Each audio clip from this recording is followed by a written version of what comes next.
Welcome to a new episode of Outside the Panels with your host, Johnny the Machine Hughes.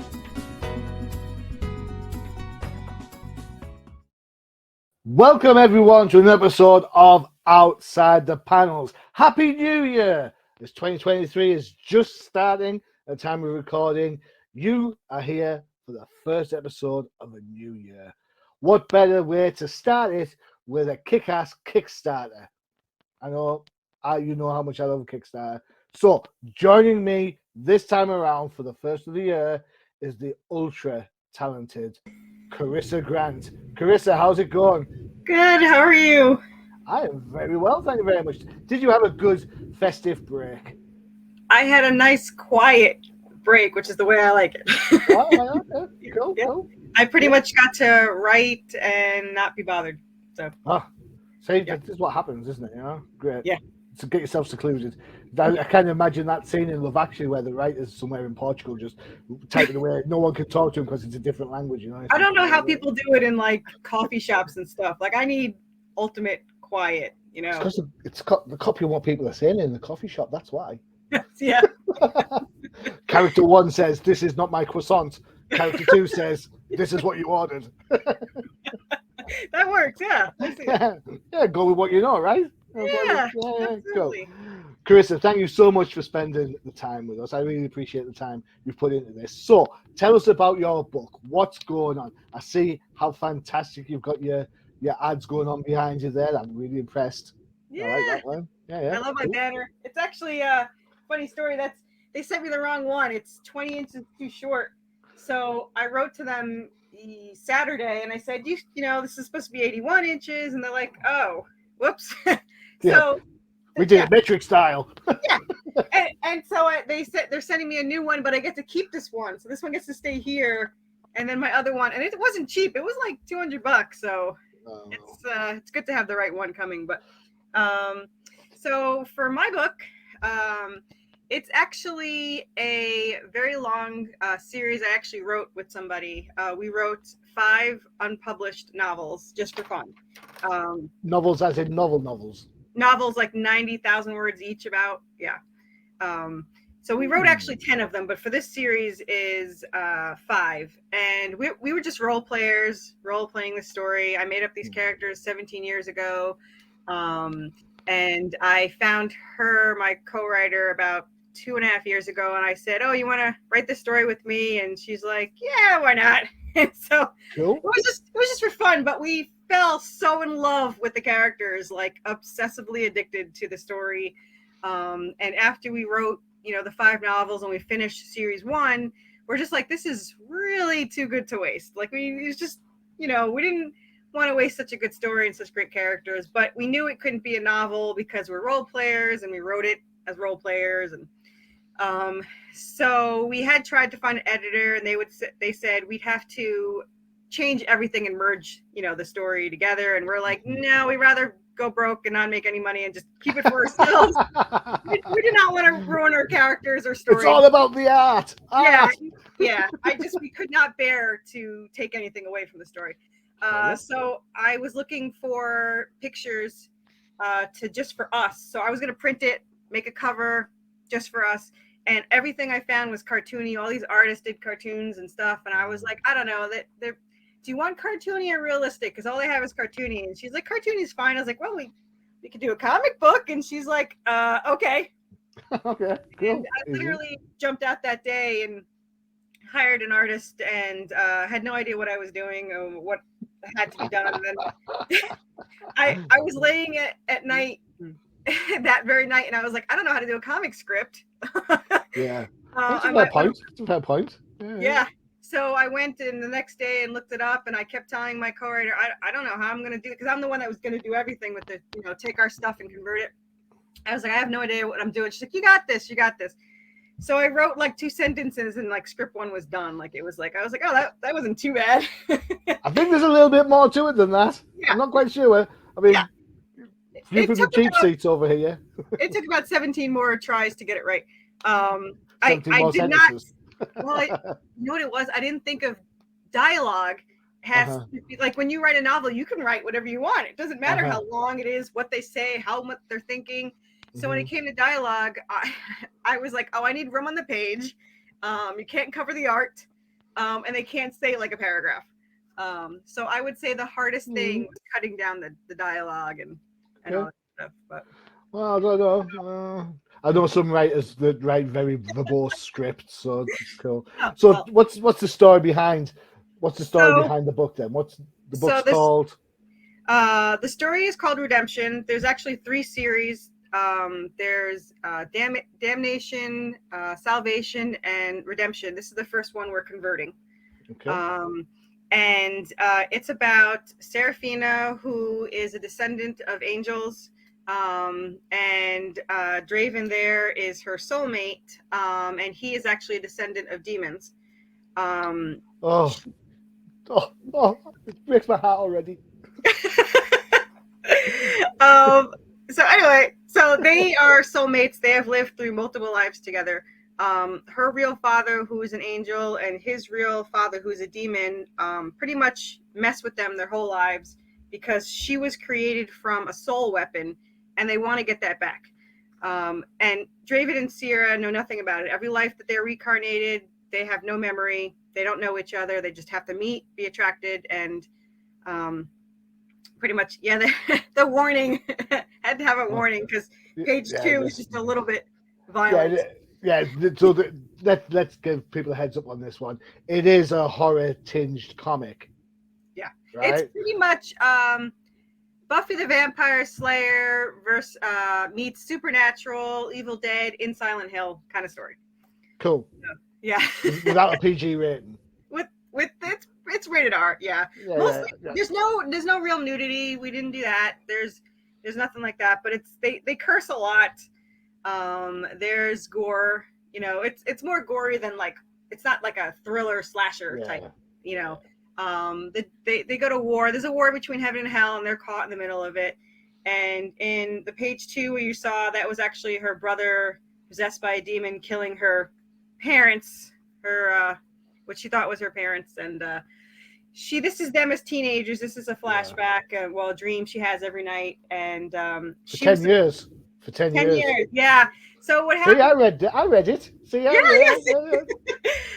she was going to this night run away with Draven. They were teenagers. Both the parents were abusive, so they were going to run away, and the brother found out about it. So she calls Draven and she says, "Don't come here. He's going to kill you." And of course, the first thing Draven does is go there. Yeah. So she gets out the back after being wounded by her brother. And while she's trying to find Draven goes in the front door, slips on her blood, and gets arrested like 5 seconds later for the murder of everyone. Yeah. So for 10 years, they both think each other's dead. And that's like the first 5 pages.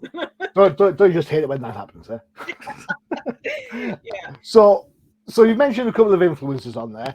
The Buffy one I absolutely got from the get-go. You know, she's a young blonde girl. You can't say young blonde horror girl without thinking Buffy. I'm sorry.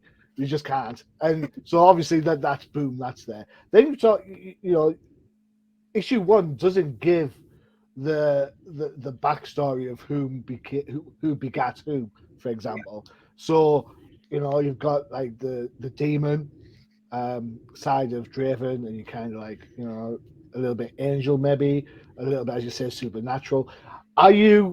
Is this your wheelhouse? Is this when you think about the stuff you like to watch and ingest? Is this where you go to? Are you Buffy supernatural horror all the way through? Yeah. I mean, I grew up with comics, and my favorite were like Ghost Rider was my favorite. Which one?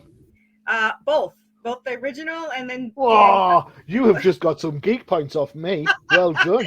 I have them all. I have, you know, I started with Danny, and then I had to collect. My brother had collected the original, and then I had to have the original, and then I had to have Vengeance, Spirits of the Vengeance, and then of course Midnight Suns, and I would say the only comics I love them all, but I pretty much collected either Ghost Rider or anything with Dick Grayson. Like I love Robin, Batman, Nightwing, everything.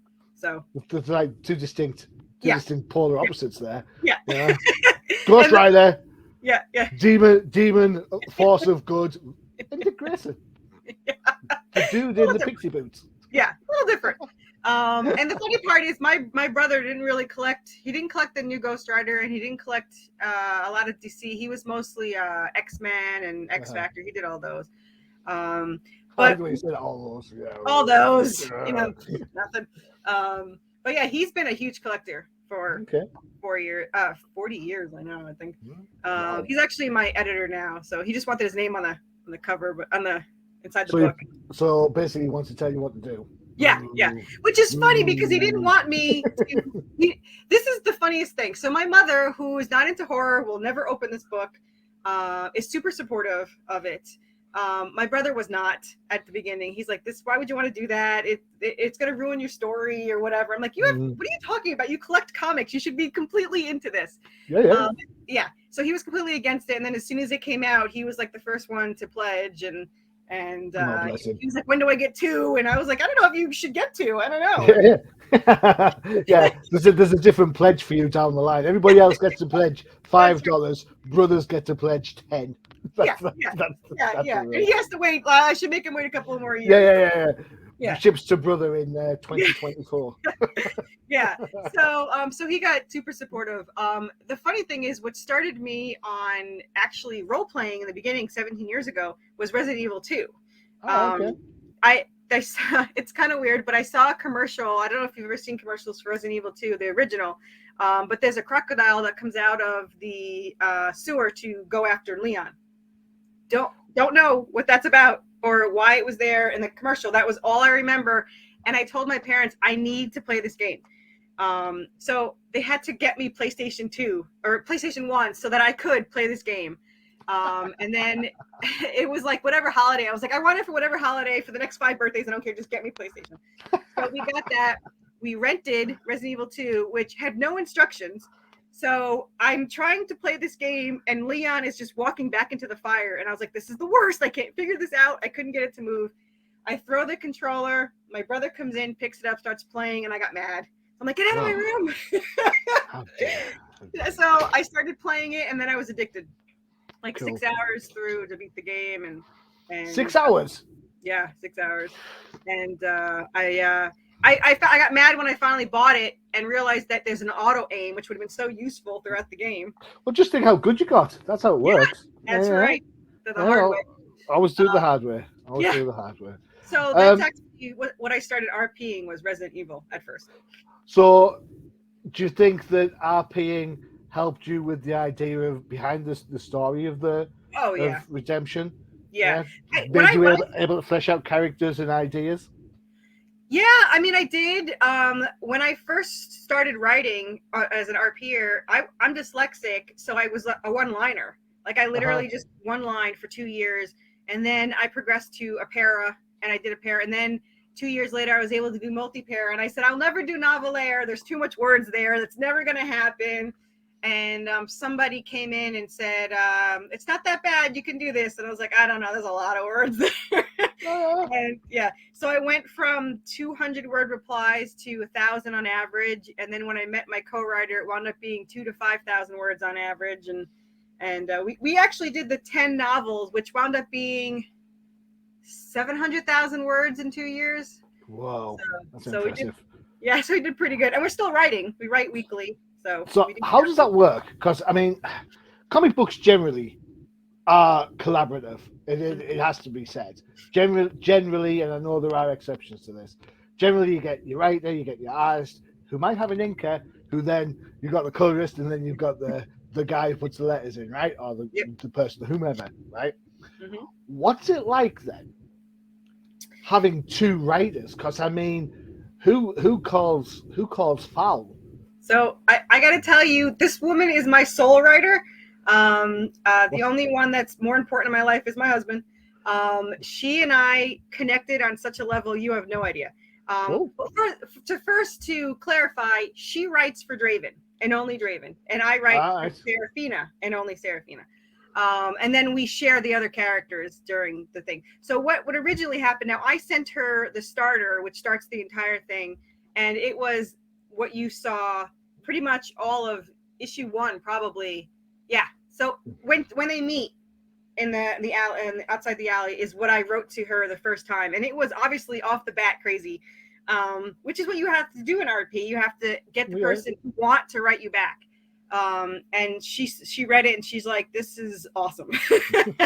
And the only thing I told her about my characters is I said, my character is going to be completely in love with your character, but I'm not going to make your character be in love with mine. So if you feel like they're going to connect, that's fine. She's going to either love him unrequited or they're going to fall in love with each other. And right away, just writing it, you knew they had to be together.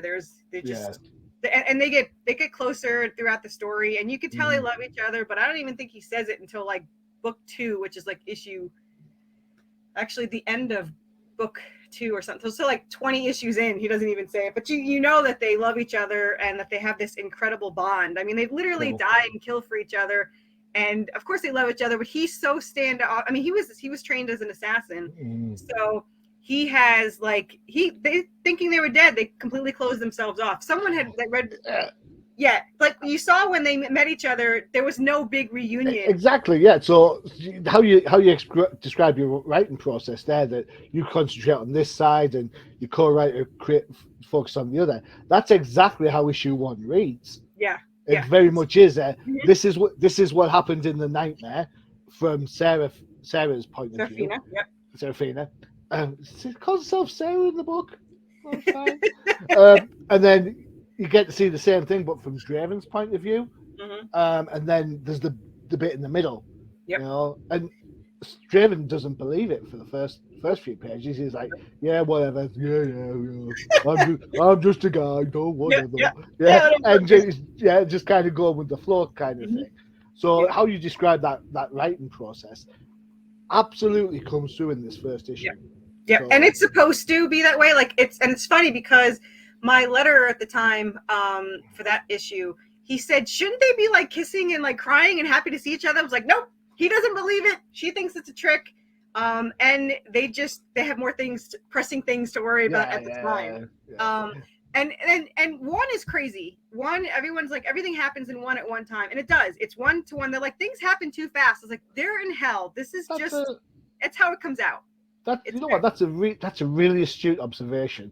I could see there is a lot going on in issue 1. It does not take a pause. Yeah, it's supposed to be chaotic, and it's very chaotic, and it's slow. I don't want to say it ever slows down because it doesn't, but it balances out in like issue 3. And 2 is a little bit more joined. We you could tell because in starting of 2 we started to really join our stories together. We were more comfortable writing with each other. You could tell that the characters are more comfortable with each other, but not completely. And in 3 they start to actually talk and get some process going, like what happened to you and what happened to me, and she feels guilty about, I mean, she finds out his whole life was ruined because of that night. If she hadn't called him, it wouldn't have happened. So there's that. But 1 is very jarring, as it is supposed to be. And 2 seems to, again, don't want to say slow down. The story really doesn't ever slow down. It starts to join the dots a little bit. It's probably a fair way to say. They start to realize that, well, he starts to realize, like, even if she's not really here, I want to take care of her. And it kind of been like, and you could see, like, in the first page of issue 2, he's like, even if it's a dream, I can't bear to see anything happen to her. Like, he's just like, I just want to make sure she's safe. So it is very jarring. And issue 3 is a little bit more, you think normal is going on. But there's a lot more behind a lot more. You don't know what's going on. So everyone's going to be like, oh, it's normal. And I was like, yeah, normal. Okay. Yeah. And then it gets crazy. Then it gets crazy. Let me just quickly, before we go for a break, let me just show you this panel here. So she's getting all buffied up on the bike and everything. This guy, he reminded me of, my wife will kill me if I get this wrong. Is it a white lighter from Charmed? Now that you say that, I can see that. He's an angel, so he does a little bit. Did you ever see Supernatural, the show Supernatural? Well, I am one of these rare people who has never watched past the pilot episode of Supernatural. There you go. Well, Although we can't talk anymore. I've seen all of Buffy. Yeah. And 2 seasons of Angel, but Yeah. Well, there's little things that people will think are errors, but are not. Like if you go back one page, I think it's one page back. I could show you because no one else is going to see it anyway. Can you see what's wrong with the TV? There's no stand. No, it's not plugged in. Oh, okay, cool.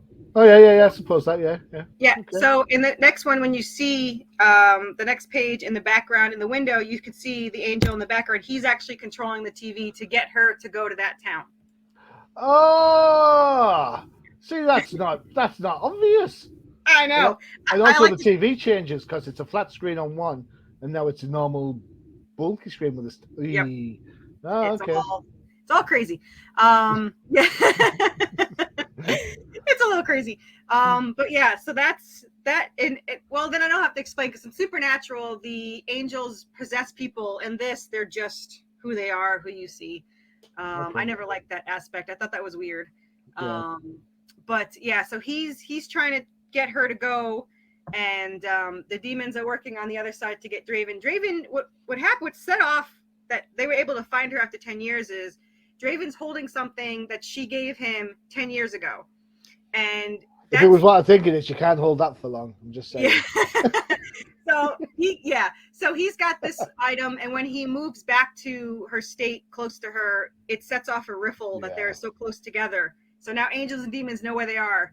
And they technically knew where Draven was too, but that's a whole other story that isn't until like way later. Well, knowing where something is half the battle, isn't it? Yeah. It's just stick a pin in it till you need it. That's how it goes. Well, we brought some things out sooner in this than we did in the novels. The fathers aren't seen until like the next series, but to kind of show behind the scenes what's going on, they're watching. And in issue 3, you could see them watching, and actually they're manipulating all the little details that are causing this to happen.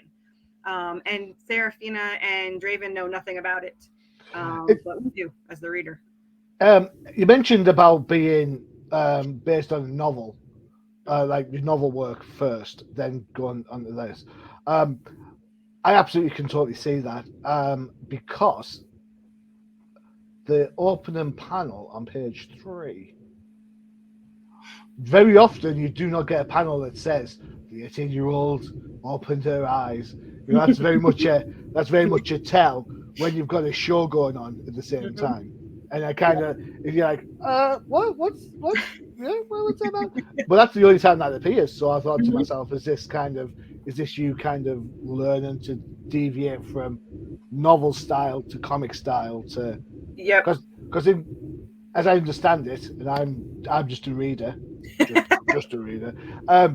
When you write a comic book script, it's not just about what's said. It's things like camera angles, what she's thinking, what you want to see. And then the artist then puts it together with their own flair and touch. Right. Yeah. And sometimes what can happen is some people do show and tell, and readers go, "Well, why are you telling me? I can see she's." That is exactly why I am. I don't consider myself a writer. I consider myself a storyteller. Because, there you go. Perfect. Because the novels now, my co-writer can show more than she can tell. She could do it the right way. Mine, you could tell. Different way. Can we just say different way? Different way. There you go. Yeah. But I tried before we thought of the comic book, I had gone back and tried to show, don't tell, and it exhausted my brain. Like it was just awful. I'm like, I am not meant to be a novelist. I am meant to be a comic creator. Cool. So it worked out better. I'm glad I'm dyslexic, and I'm glad I suck at writing. So, I don't think you suck at writing. So there you go. Thanks. It's just an interesting little nuance to how the book opens. I'm kind of like, I don't normally see that sort of thing in books. So I was just kind of, I was a little bit, what's this about? And then from there on in, it was fine. So, yeah. My novel, you could tell now when I write, because like I said, we're writing Salvation now. And Salvation's a little different. They don't lose their 10 years in Salvation, so it's kind of what if story.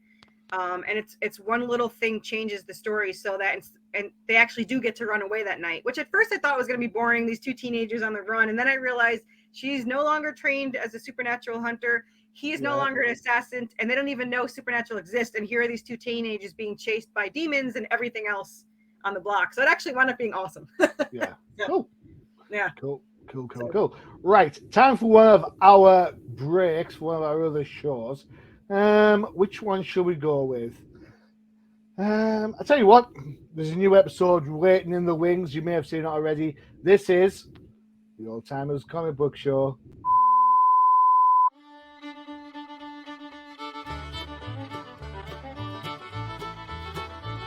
Do you want to find out what makes the professor do his happy dance? Check out the Old Timers Comic Book Show, only on the UCPN. Everybody loves that. Yeah, so the Old Timers Comic Book Show, new episode. So you only go back, we go 25 years back plus. So because it's 2023, we take the first look at 1998. Which Good three year. books? What three books made the grade? You're asking me? Yeah, I'm just waxing lyrical. I know I was there, so I know which one's it. I was there. I was born in the 70s. So Me too. So I got 80s were the best. That's all I could say. But my husband would say the 90s are the best. But same. I don't know. Right. So you're doing a Kickstarter, and this is for issues 1 and 3. Is that right? 1 through 3. Yep. 1, 2, 1 and 3. through 3. Let's have a quick look. Where are we at? I've got the banner here for you. So you can go and check out the Kickstarter. There's the address. Yes, I know it's a long address. I'm sorry. Don't blame me. I don't write them. However, if that said, if you want to just go to Kickstarter, you will type in Worthy Comics. You'll find it there. Worthy Chaos and it'll pop up. Yeah. Simple as. Yeah. You're due to launch on the 17th of Jan, right?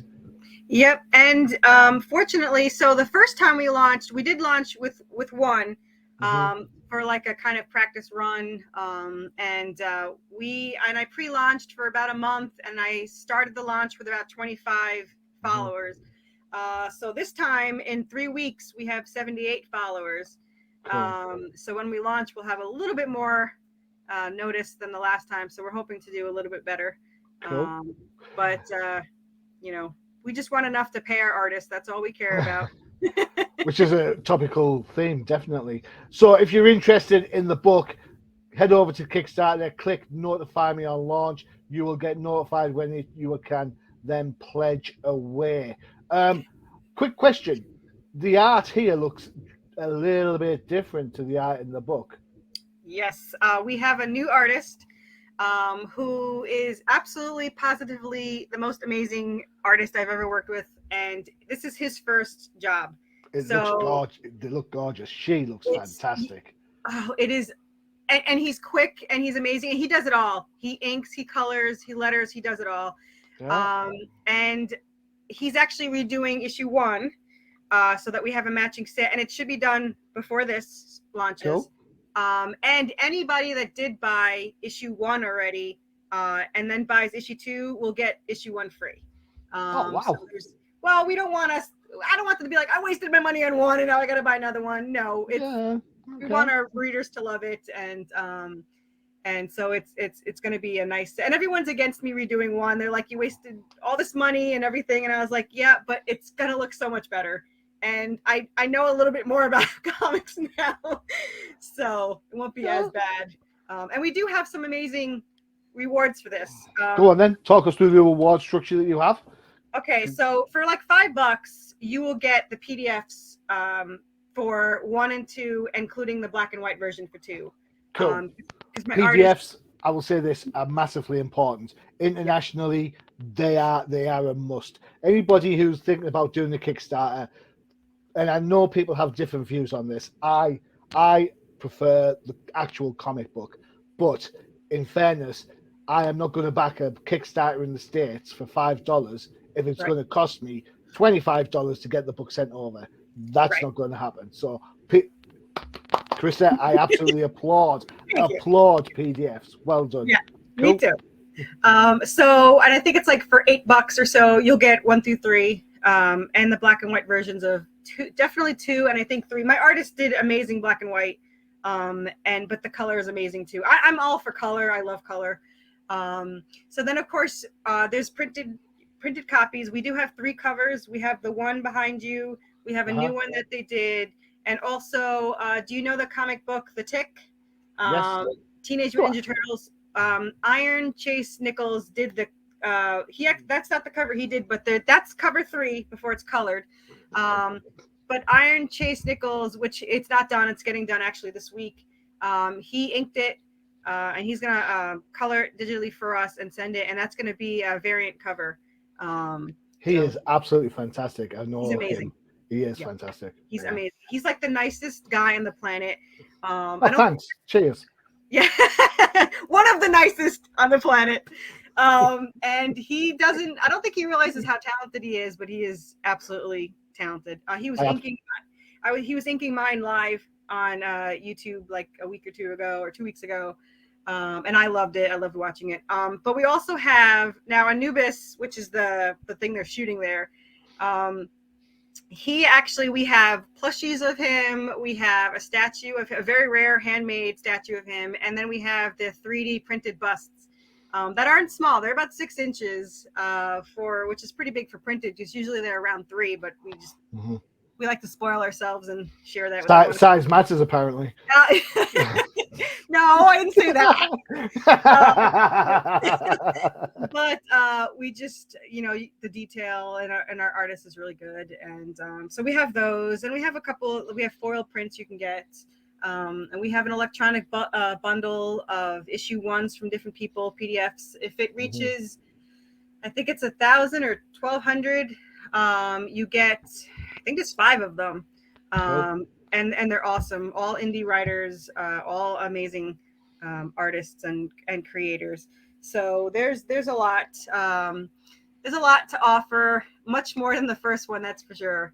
How much are you looking to raise on your Kickstarter? I think we're gonna try for 1,000 this time. We just to get it, printed. I just charging for just to get printed and to get copies to people, and if we get more, it just goes towards the next issue, so which is a bonus.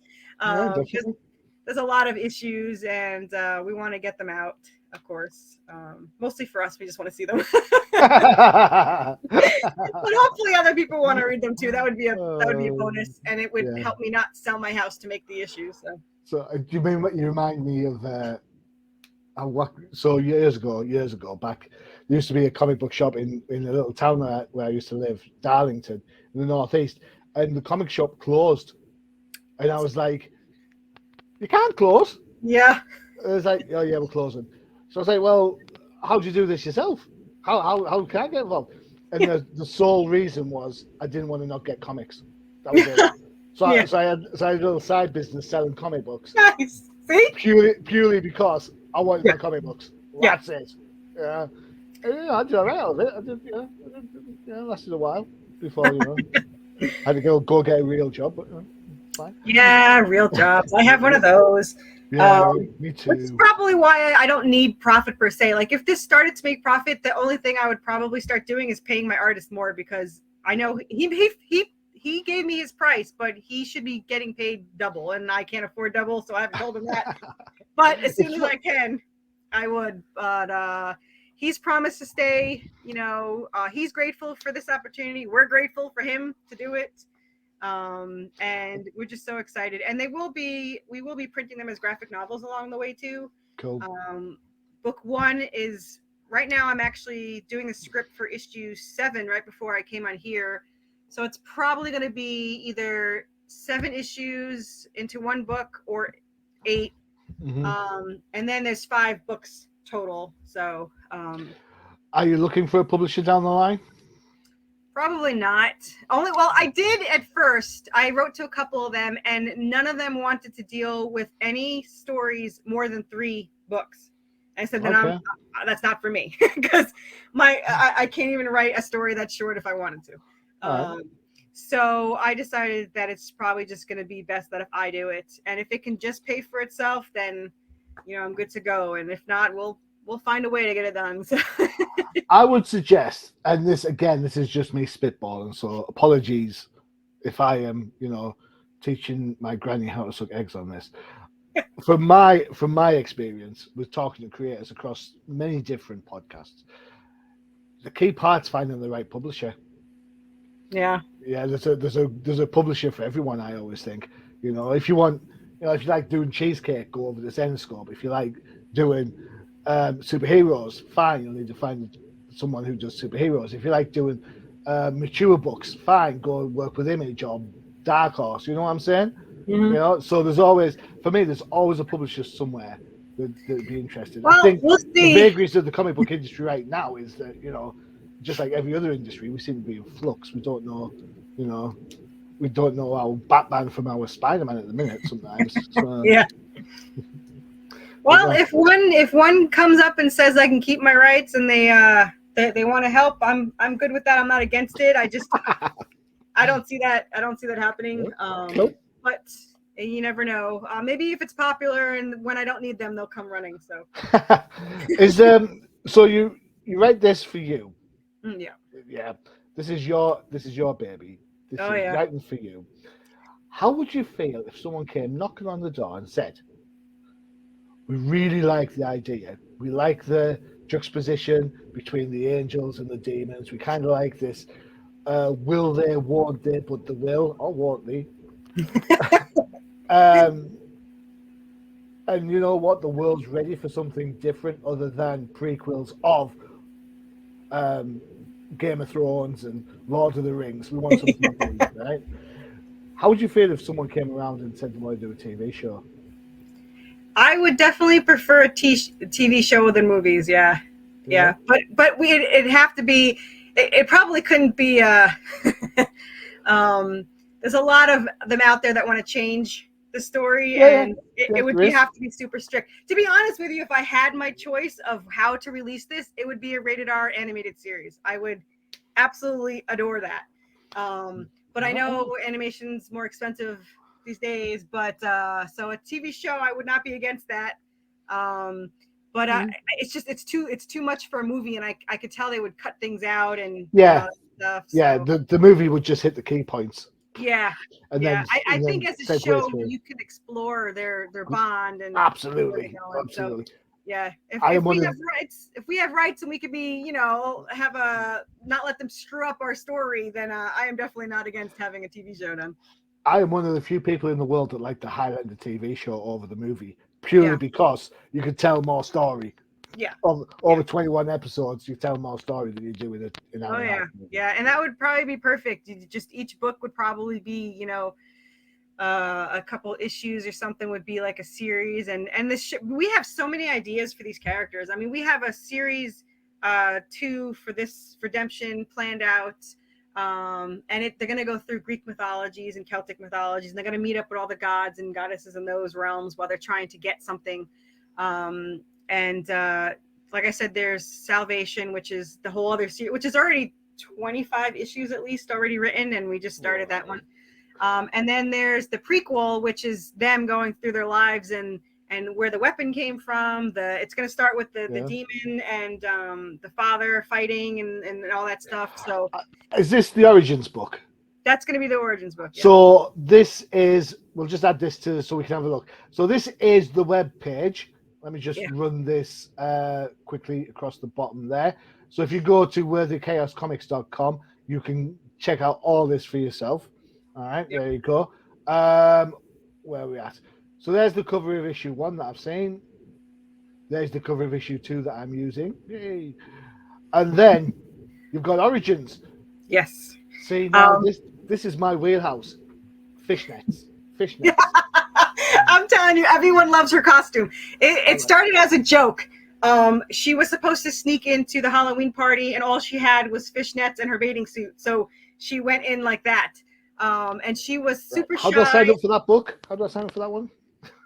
Yeah. We have a doll made of her in that outfit because we love that outfit so much. So that outfit's going to come back in Salvation too because it was so popular. But this book there is where they first met.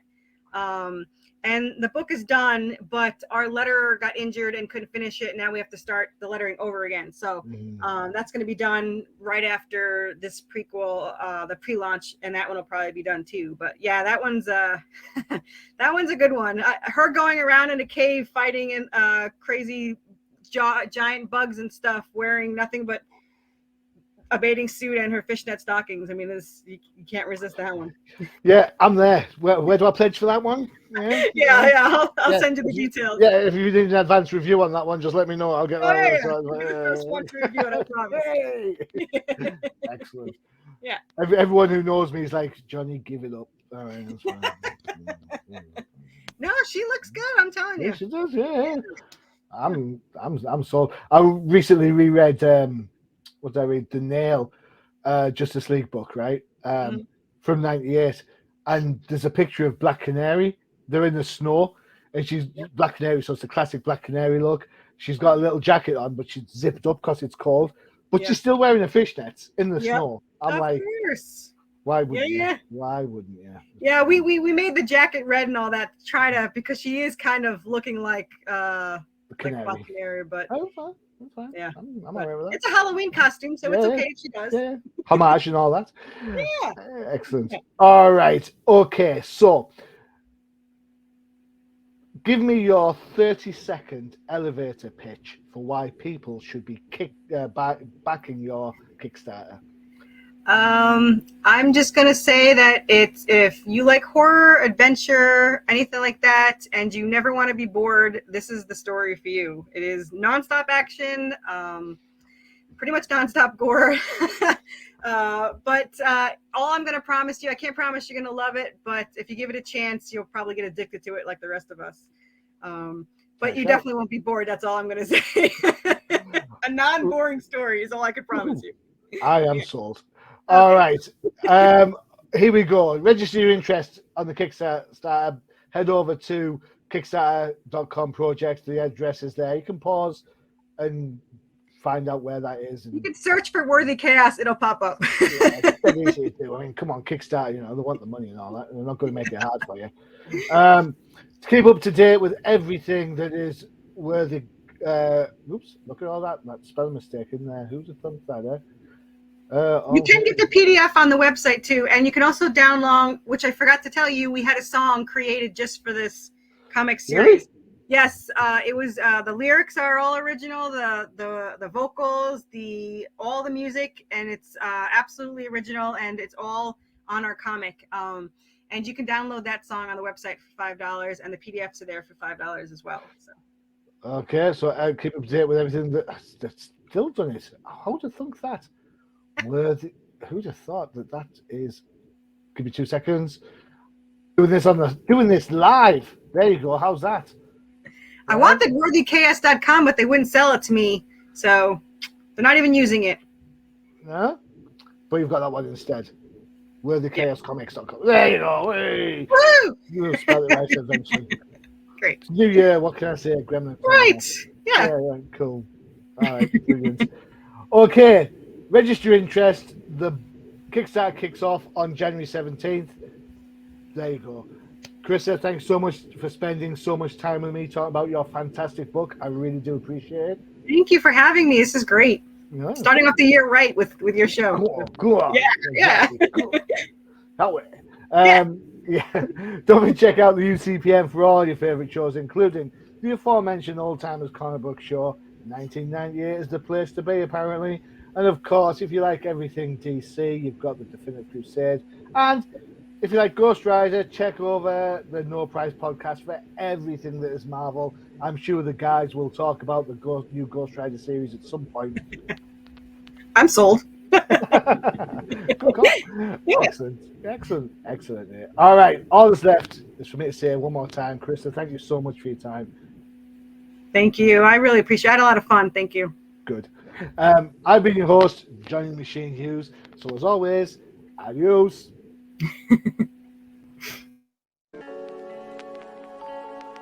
Visit undercovercapes.com for the latest and greatest podcasts via the Undercover Capes Podcast Network. Also visit our parent company website, comiccrusaders.shop, all about comic pop culture.